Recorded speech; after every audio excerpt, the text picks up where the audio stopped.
In today's video, I'm going to teach you how to fix the issue of Steam not launching with our comprehensive 2025 full guide. If you're having trouble getting Steam to boot up, you've come to the right place.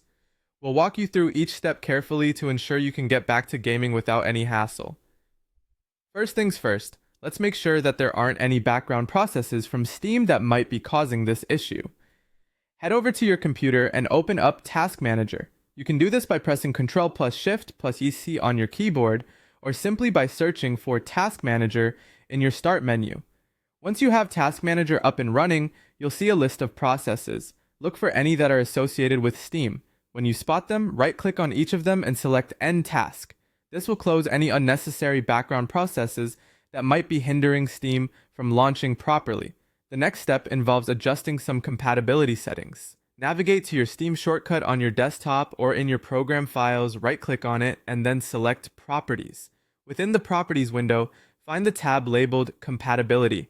This is where we can tweak a few settings to alleviate our launching woes. Within the Compatibility tab, you'll see an option to run this program as an administrator. You'll want to click this option to ensure Steam is granted the necessary permissions it might need to launch effectively. This can often resolve launching issues, as running a program as an administrator can remove some barriers that regular access might impose. After you've selected this option, make sure to click Apply at the bottom of the window to save these changes. Applying these settings will enable Steam to launch with the administrator privileges every time, potentially fixing the issue for good.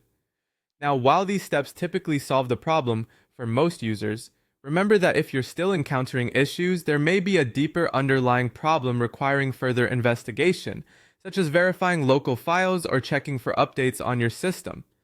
Staying informed about your software and keeping everything up to date is always a good practice. I hope these steps have been clear and helpful, providing you with a smoother gaming experience. Remember that technology sometimes has hiccups, but with a little patience and these simple solutions, you'll often find a way forward. Happy gaming, and I hope you enjoy